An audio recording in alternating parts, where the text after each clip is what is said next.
Welcome back once again. In the last video of this chapter number 13 of geography, natural resources, that is vegetation and wildlife. Need for conservation of wild life. Wild life के conservation की ज़रूरत क्यों है, करनी ही पड़ेगी हमें conservation. तो let us see. In nature there exist a delicate balance between plants and wild life. Nature में अगर देखा जाए तो प्लांट्स और वाइल्ड लाइफ के बीच में एक डेलिकेट बैलेंस है, माने सॉफ्ट लाइन है ऑफ बैलेंस. दोनों का होना जरूरी है, दोनों एक दूसरे के ऊपर निर्भर. वाइल्ड लाइफ प्लांट्स के ऊपर और प्लांट्स वाइल्ड लाइफ के ऊपर. The balance must not be disrupted. इस बैलेंस को हमें डिस्टर्ब नहीं करना, as it could lead to not just the extinction of species but also harm the environment. क्योंकि इसकी वजह से कुछ जानवरों का नाश प्राय हो जाना उतना ही नहीं होता है, बट एनवायरमेंट को भी नुकसान होता है. राइट. एक्सटिंक्शन का मतलब होता है on the verge of getting finish, जो ग्लोसरी में हमने देखा. कुछ जानवर जो है वो नाश हो जाते हैं, वो उनकी लास्ट स्पीसीज का लास्ट जानवर भी मर जाता है, that is extinction. Wild life birds and fish are not only important for our physical health, but they also stimulate our mental health and beautify nature. Wildlife, birds, fish जो है, ये तीनों जो है वो ना ही सिर्फ हमारे फिजिकल हेल्थ के लिए इम्पोर्टेंट है, बट वो हमारी मेंटल हेल्थ और हमारी नेचर को ब्यूटीफाई करने के लिए भी स्टिम्युलेट करते हैं, उनको बढ़ावा देते हैं. हमारी मानसिक हेल्थ भी बढ़ाते हैं और नेचर को भी ब्यूटीफाई करते हैं. Certain forms of wild life such as fish provide us with food. Wildlife के कुछ ऐसे फॉर्म है जैसे कि फिश है, तो वो फूड के तौर पे काफ़ी लोग लेते हैं, वो आपको पता है. राइट. एक क्लास डिस्कशन है कि how do nature communities allow food chains and food webs to function smoothly for the survival of this species. कैसे नेचर जो है वो हम सब के लिए सर्वाइव करने के लिए फूड चेन जो है वो मेंटेन करता है. Next is threats to wildlife. अब वाइल्ड लाइफ को खतरा है, किस किस चीजों पे खतरा है हम देख रहे हैं. कॉन्जर्वेशन, कैसे कॉन्जर्वेशन क्यों किया जाए, तो उसमें पहला है कि खतरा भी है वाइल्ड लाइफ को. Across the world wild life is threaten because, सबसे पहली बात, depletion of forest has led to shrinking of wild life habitat and cause the extinction and endangerment of many species of flora and fauna. Forest का deplete होना, deplete होना माने घटना, कम होना, उसकी वजह से वाइल्ड लाइफ का हैबिटेट माने उसकी रहने के लिए, जीवन जीने के लिए जगह है, वो श्रिंक होती जा रही है, माने कम होती जा रही है. एंड उसकी वजह से काफ़ी ऐसी स्पीसीज है, इवन फ्लोरा और फोना माने वनस्पति प्लांट्स की भी, और फोना माने एनिमल्स की भी, काफ़ी ऐसी स्पीसीज है जो एक्सटिंक्शन पे. एक्सटिंक्शन का मतलब होता है नाश हो जाए. Hunting or poaching for profit, reckless hunting for sport, overfishing or pollution due to the flow of poisonous chemicals and pesticides into rivers are some of the serious threats faced by wildlife today. Wildlife आज बहुत ही खतरे की घंटी बज रही है. उसके कुछ कारण है कि पोचिंग फॉर प्रॉफिट के लिए हंटिंग करना, माने ऐसे डियर से लेकर एलिफेंट तक ऐसे एनिमल से जिसके कुछ अंग बेचकर पैसा आता है, मुनाफा आता है, तो उसके लिए पोचिंग करना. पोचिंग करना माने हंटिंग ही, बट ऐसे एनिमल्स की हंटिंग करना जिसके ऑर्गन्स बेच के पैसा मिलता है. Reckless hunting for sport, sport के लिए भी काफ़ी एनिमल्स का हंटिंग होता है. ओवर फिशिंग हो जाता है, कुछ एरिया में फिशिंग जब ज़्यादा हो जाता है तो वहाँ पे वो फिशिश नहीं रहती है. या फिर पॉल्यूशन, और पॉल्यूशन किस वजह से, due to flow of poisonous chemical जो हम पानी में डालते हैं. राइट. एंड पेस्टिसाइड्स की वजह से भी होता है. रिवर में जब, क्योंकि रिवर के आसपास के खेतों में पेस्टिसाइड्स डालते हैं तो रिवर में पानी जाता है, These are the some threats faced by wildlife today. Wildlife का ये खतरे की घंटी है. अब कैसे उसको रिजोल्व करें? How to resolve crisis? We must check the menace of deforestation. हमें डिफोरेस्टेशन का ये जो राक्षस है, दिन प्रतिदिन हम जंगल काटते जा रहे हैं, वो मीनेस हमें खत्म करना पड़ेगा. राइट. दूसरा, there must be a worldwide ban on the use of animal products. Animal से बन रही प्रोडक्ट्स के यूज पे विश्व लेवल पे, वर्ल्ड लेवल पे बैन लग जाना चाहिए ताकि वो शिकार ना हो. There must be checks on reckless hunting for sport by enactment of law. ऐसे कायदे कानून आने चाहिए कि ऐसे स्पोर्ट्स होने ही नहीं चाहिए जिसमें हंटिंग हो. राइट. या फिर एंटरटेनमेंट की वजह से हंटिंग करते हो, वो भी स्पोर्ट के लिए होता है, तो वो सब कुछ बंद हो जाना चाहिए.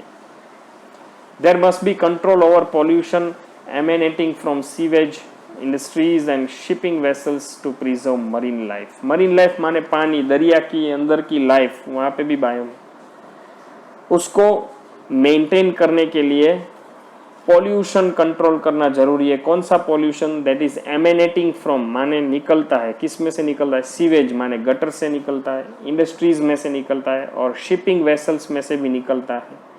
वैसे पॉल्यूशन को हमें कंट्रोल करना चाहिए. WWF करके world wide fund for nature एक संस्था है. वो क्या है? It is engaged in increasing public awareness about the need for conservation of wildlife and their habitats. ये संस्था जो है वो लोगों को जागरूक करने में तुली हुई है. किस बारे में जागरूक कर रही है?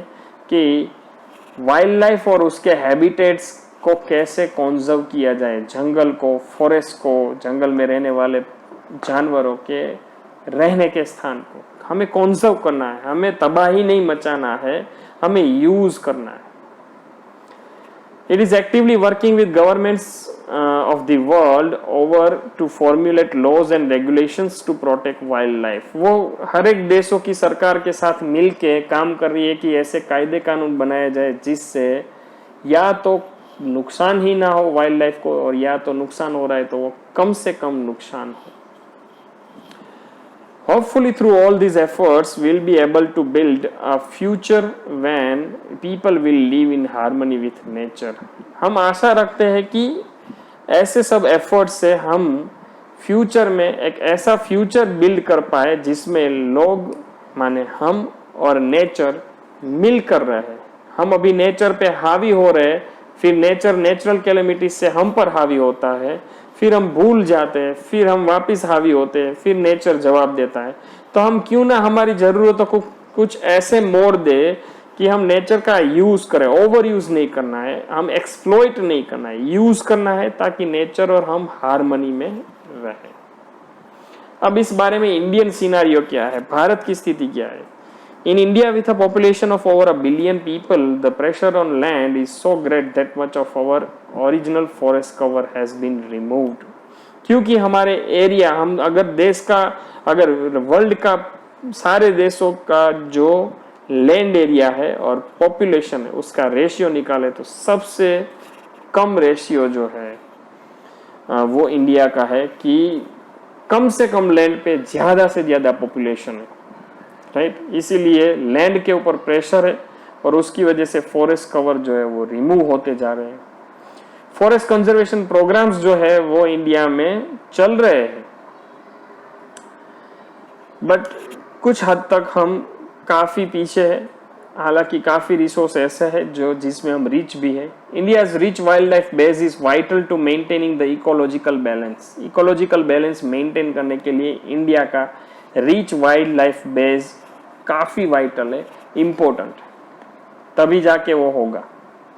Many species are nearing extinction because of deforestation, destruction of their habitat and indiscriminate hunting. आड़े टेढ़ा हंटिंग, शिकार करना, फिर उनका हैबिटेट माने रहने की जगह का डिस्ट्रक्शन करना, डिफोरेस्टेशन करना, जंगलों को काटना, उसकी वजह से काफी स्पीसीज जो है ना ही सिर्फ प्लांट्स की बट एनिमल्स की स्पीसीज भी एंडेंजर्ड है, एक्सटिंक्ट होने की कगार पे. Though rapidly dwindling in number, elephants, rhinoceros, lions, tigers, leopards, nilgais, and other inhabit different forest texts. हालांकि ये जो हाथी है, राइनोसोरस है, लायंस है, ये सारे जो जानवर है वो ड्विंडलिंग हो रहे, माने कम हो रहे, राइट, बट वो अलग अलग फॉरेस्ट ट्रैक्स, फॉरेस्ट के बड़े बड़े हिस्सों में वो इनहेबिट भी कर रहे हैं, राइट। ये जो है elephants, rhinoceros, lions, tigers, leopards, नीलगाइस और बाकी अलग अलग इनहेबिटेंट्स जो है वो अलग अलग फॉरेस्ट में रह रहे आज है, तो सही गवर्नमेंट ट्राई तो कर रही। बर्ड्स जैसे कि पिकॉक्स, गीज माने हंस, pigeons, ducks, herons, cranes, owls and many others, ये जो बर्ड है that add colour to the forest, forest में काफ़ी अच्छे ये ना सिर्फ लगते हैं बट ज़रूरी भी होते हैं। India has over 1,500 species of fish in its rivers and coastal waters. दरिया में और नदी में 1500 तरह की मछलियाँ भारत में है। 1950 में अगर देखा जाए तो यूनियन मिनिस्टर ऑफ एग्रीकल्चर और फूड के मुंशी ने वन महोत्सव प्रोग्राम इनिशिएट किया था, जिसकी वजह से फॉरेस्ट का एरिया बढ़ाया जाए और तब से लेके आज तक ये जो वीक लॉन्ग फेस्टिवल जो है ट्री प्लांटिंग का वो हर जुलाई के मंथ में ऑर्गेनाइज होता है, राइट। ये सारे प्रॉब्लम्स को टैकल करने के लिए क्या क्या एफर्ट्स लिए गए हैं इंडिया में। India has taken several measures towards conserving biodiversity and restoring the ecological balance. Biodiversity को कंजर्व करने के लिए, माने हमारे इंडिया में जितना जीवन है फॉरेस्ट का, वाइल्ड लाइफ का, उसको कंजर्व करने के लिए और इकोलॉजिकल बैलेंस जो बिगड़ गया है उसको रिस्टोर करने के लिए काफ़ी मेजर्स लिए गए हैं। Some areas have been demarcated as zones where wildlife is preserved in this natural habitat. जहाँ पे नेचुरल हैबिटेट जो है वो अच्छे से रह रहे हैं, क्योंकि उनको डिमार्केट किया गया है, उनका एक बॉर्डर जोन किया गया है, उनमें वहाँ पे कोई अनऑथराइज एंट्री नहीं है। These areas are called sanctuaries, उसको सेंचुरी कहते हैं, और नेशनल पार्क्स भी है। इंडिया में 104 नेशनल पार्क्स है और 551 वाइल्ड लाइफ सेंचुरीज है, right. That is very good for India but it should be more in number. Biosphere reserves भी है, वो that conserves forest and wild life और फॉरेस्ट को कंजर्व करते हैं। 18 बायोस्फीयर रिजर्व्स है that have been established to cover varied climate and vegetation zone, जहाँ पे अलग अलग वनस्पतियाँ भी मिलती है। ऐसे 18 बायोस्फीयर रिजर्व्स भी है।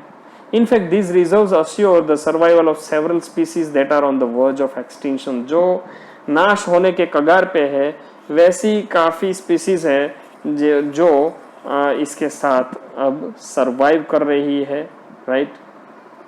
50 tiger reserves also have been set up in various forest across the country. हमारे देश में टाइगर रिजर्व्स भी है जो हम मैप में फिर आगे देखेंगे। Several wildlife conservation ventures have been initiated in India. काफ़ी वाइल्ड लाइफ कंजर्वेशन वेंचर्स भी इंडिया में इनिशिएट किए गए हैं, जिसमें वाइल्ड लाइफ जो है उनको प्रोटेक्शन मिले, जैसे कि project tiger, project rhino, project elephant, crocodile conservation project that is CCP and UNDP, sea turtle projects etcetera. ये सारे प्रोजेक्ट्स भी इंडिया में चल रहे हैं। एंड एट लास्ट अगर देखें तो public awareness campaigns are being conducted with the help of WWF, that is world wide fund for nature, that was established in India in 1969। 69 में इंडिया में ये एस्टैब्लिश किया गया है। ये मैप अगर आप देखोगे तो लेजेंड से हमें पता चलेगा कि national parks, wild life centuries और बर्ड सेंचुरीज यहाँ पे है, क्लियर। तो उसका नंबर भी आपको यहाँ पे 104 नेशनल पार्क्स है, 551 वाइल्ड लाइफ सेंचुरीज है, 18 बायोस्फीयर रिजर्व्स भी है, बर्ड सेंचुरीज भी है। हमारे गुजरात में देखा जाए तो एक बर्ड सेंचुरी भी है जो नल सरोवर पे है, राइट। बर्ड सेंचुरी वहाँ पे विजिट करना चाहिए। वांसदा करके है, वहाँ पे नेशनल पार्क भी है, क्लियर। और हमारा गिर जूनागढ़ वहाँ पे भी नेशनल पार्क है। तो गुजरात में कंपैरेटिवली 3 जगह पे ही है, राइट। तो ये सब हमें पता होना चाहिए। आप सबको भी मेरी रिक्वेस्ट है कि नेचर के प्रति हमें होना पड़ेगा अवेयर, और तभी जाके हम नेचर को कंजर्व कर पाएंगे। So with this we end up with the chapter. We conclude the chapter, and in the next video we'll see the answer key of the workbook. Till then, see you. Jai Hind.